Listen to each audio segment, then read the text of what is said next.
심부름 센터를 통해서 아주 끔찍한 일이 일어났던 사건이 있는데요. 2004년에 있었던 평택 영아 청부 납치 사건입니다.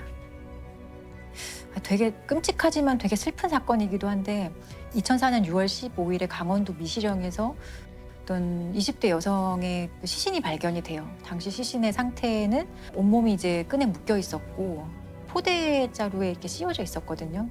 근데 경찰이 신원 조회를 해보니 20일 전에 실종 신고된 21살의 고 씨였어요. 근데 이 고 씨라는 여성이 실종 신고될 당시에 생후 70일 된 아들도 함께 실종 신고가 됐었거든요. 근데 현장에는 아들은 전혀 없었고 경찰이 당연히 아들에 대한 수색이나 그 파악을 하기 위해서 노력을 했었는데 아들은 전혀 어디 있는지 확인이 안 됐어요. 남편에 대한 그 용의점도 전혀 없어서 이 사건이 완전히 미궁에 빠지고 갑자기 이제 미제 사건이 되어버렸는데 아주 우연한 기회에 경찰이 아주 중요한 단서를 이제 찾게 돼요. 사건 발생일로부터 한 7개월 뒤인 2005년 1월 22일 경찰이 강남에서 순찰 중이었거든요. 근데 순찰 중에 그 뺑소니 사고로 그 수배 중인 차량을 우연히 발견을 해요. 이 사건이 일어난 지 8개월 만인 지난 22일, 경찰은 검문하던 중 교통사고 뺑소니 운전자를 검거했습니다. 중대한 범죄는 아니었어요. 오토바이랑 사고를 내고 조치를 취하지 않고 도망간 그런 상대적으로는 경미한 사건이었거든요. 그런데 경찰이 이제 뭐 다가가서 좀 얘기를 하자 갑자기 이제 도망을 가기 시작하는 거예요. 근데 그럴 이유가 전혀 없는데 이제 경찰 입장에서도 이거는 다른 의심할 만한 이유가 있다. 단순 뺑소니가 아니다. 라는 그 확신을 가지고 계속 끝까지 추적을 합니다. 그래서 결국 검거를 했어요. 근데 그 차 안에는 A와 B라는 남성 2명이 있었고요. 당시 차 안에는 좀 흙이 상당히 많이 묻어 있었고 삽과 장갑이 있었고 조수석에 있는 글러브에는 휴대전화 중에 배터리가 하나가 없고 조금 망가진 것 같은 휴대전화가 하나 있었어요. 그래서 경찰은 휴대전화를 좀 이렇게 고치고 복구를 하거든요. 휴대전화 안에 내장되어 있는 번호로 경찰이 다 전화를 걸어봐요. 근데 대부분 뭐 없는 번호거나 전화를 받지 않았는데 한 사람이 전화를 다시 해와요. 그래서 얘기를 해보니 그 사람이 너무 놀랐다. 자기 지금 이 번호가 7개월 전에 살해당한 내 친구의 번호다. 이런 얘기를 합니다. 이 휴대전화가 그 미시령에서 발견된 그 고 씨가 사용하던 휴대전화였던 거예요. 그러면은 이 두 사람이 결국 범인이었나요? 네, A와 B 씨가 평택에서 아이를 안고 산책을 나왔던 21살 고 씨와 그 아이를 납치해서 차량에 태우고 아이는 다른 사람에게 주고 엄마가 너무 격렬하게 저항을 해서 엄마를 살해하고 또 시신을 이제 안매장하거든요. 근데 아이는 그러면 누구에게 줬느냐? 심부름 업체 사장 정 씨라는 사람을 통해서 A와 B 씨도 이제 범행을 부탁받은 거예요. 아이를 구해와라. 심부름센터 직원인 범인은 갓난아이를 구해달라는 의뢰를 받고 경기도 평택에서 고 씨와 갓난아기를 납치했습니다. 고 씨는 아기를 빼앗기지 않으려 발버둥치다 살해됐습니다. 갑자기 막 그래버리니까 제 막 당황해갖고 가만히 있으라고 막 그러다가 그냥 안 되겠다 그래가지고. 유명할 수가 얼마든지 있을 것 같은데 굳이 그걸. 그러니까요. 그래서 원래 이 아이를 구해오라고 부탁한 의뢰인은 그게 궁금합니다. 30대 여성 김 씨였어요. 김 씨는 이 심부름센터 사장 정 씨에게 성별 상관없다. 아들이든 딸이든 상관없으니 신생아만 구해달라라는 부탁을 해요. 그 부탁의 대가로 4천만 원을 착수금으로 주고요. 성공했을 경우 3천만 원을 더 주겠다. 그렇게 약속을 합니다. 이유가 너무 궁금한데요. 근데 이 의뢰인 30대 여성 김 씨는 이제 결혼을 앞두고 있는 여성이었는데요. 너무 황당하게도 결혼을 앞둔 예비 신부기도 했지만 이미 남편과 두 아이가 있는 엄마이기도 했어요. 한 가정의 또 유부녀이기도 했어요. 그런 상황에서 김 씨가 남편과 불화가 생기기 시작을 해서 나이트클럽 같은 데를 막 다니면서 어떤 한 5살 어린 남성을 만났다고 해요. 근데 그 남성이 잘생겼고 좀 부유했고 해서 김 씨 입장에서는 절대 놓치고 싶지 않은 사람이었던 거예요. 그리고 이 사람과 교제를 하지만 이 남성은 선뜻 이 김 씨와 결혼하겠다는 얘기는 하지 않아요. 그래서 생각한 게 임신했다고 얘기하면 결혼해주겠지라는 생각을 하고 내가 사실 이제 임신했다라는 거짓말을 해요. 그래서 결혼이 성사가 돼요.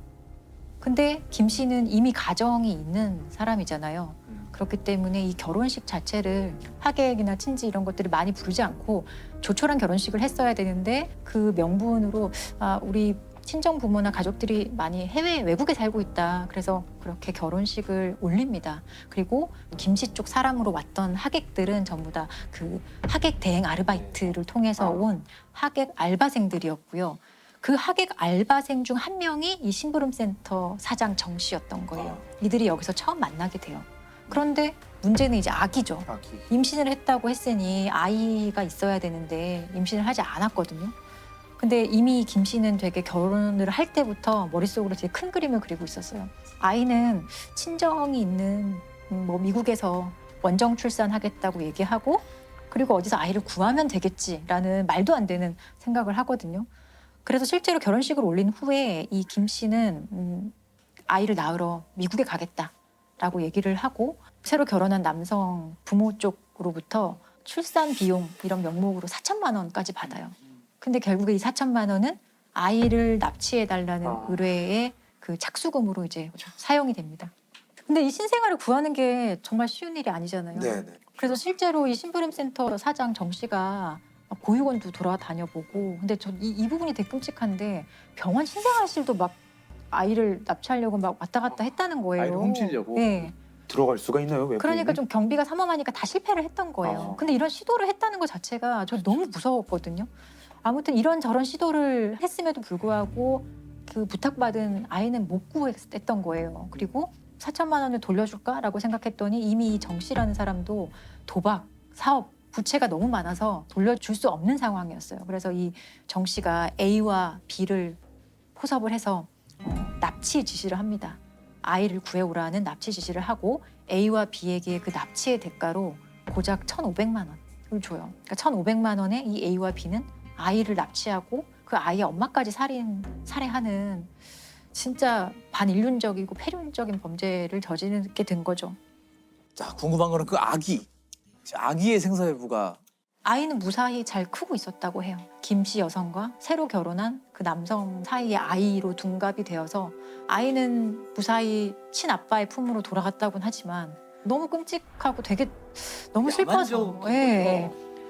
동건왕과 결혼을 하기 위해 임신을 했다고 속인 김 씨는 아기가 필요했습니다. 그래요? 맞아요? 나는 이렇게 될 줄 몰랐어요. 못 키우는 아기를 낳아서 키울 수가 없는 그런 아이를 원했던 건데 이런 거를 원했던 건 아니에요. 사실 한 번에 세 가정을 지금 무너뜨린 그럼요. 거잖아요. 예. 그 죽은 엄마도 너무 안 됐고 또 이 김 씨에게 속은 다른 가족들도 그렇죠. 양쪽 다.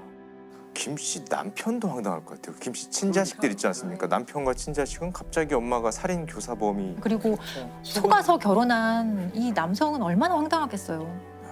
이거는 한 사람을 살해한 거 이상의 처벌이 네. 있어야 될 것 같다는 생각이 들거든요. 근데 결국에 이제 살인을 직접 하고 아이 납치하고 이런 정범들인 A와 B 씨는 무기징역이 선고가 됐거든요. 근데 정작 이 사건의 모든 원흉이라고 할 수 있는 이 김 씨 여성과 심부름센터 사장 정 씨는 5년밖에 선고를 못 받았어요. 왜냐? 살인에 앞에 대해서는 사건과 너무 다른데. 예, 살인에 대해서는 죽이라는 계획은 난 하지 않았으니까 정범들은 사실 교사한 것 이상으로 범행을 실행했기 때문에 원칙적으로는 그 이상의 범죄에 대해서는 책임을 안 져요. 다만 그 이상의 범죄에 대해서도 예견 가능성이 있었거나 조금의 과실이 있었다면은 처벌을 받는데 이건 완전히 네. 다른 사람에 대한 살인이기 때문에 징역 5년만 선고를 받았습니다. 그래서 판사가 선고를 하면서 외양만의 행복을 쫓는 가치관이 전도된 여자와 돈이면 무엇이든지 한다는 인간성이 마비된 남자의 비극적 만남이 아기를 출산한 기쁨으로 가득한 한 평범하고 행복한 가정의 어머니와 아이를 영원히 갈라놓는 폐륜적 납치와 살인을 불러왔다라고 좀 이 부분을 밝힙니다. 강하게 밝힙니다. 피고들이 다 보면 결국 돈이에요. 네. 이 김 씨도 결국은 돈 때문에 그 집에 시집 가고 싶었던 거고, 그리고 이 심부름센터의 이 두 사람도 돈이고 다 돈이네요. 돈만 주면 어떤 뭐 강력 범죄, 뭐 아주 반사회적인 범죄도 선뜻한다라는 그런 생각이 좀 만연하기 전에 이런 식의 범죄가 잘 일어나지 않게끔 그런 좀 법률적인 정비도 있어야 되겠고 우리의 어떤 의식 구조도 좀 변화할 필요가 있을 것 같습니다.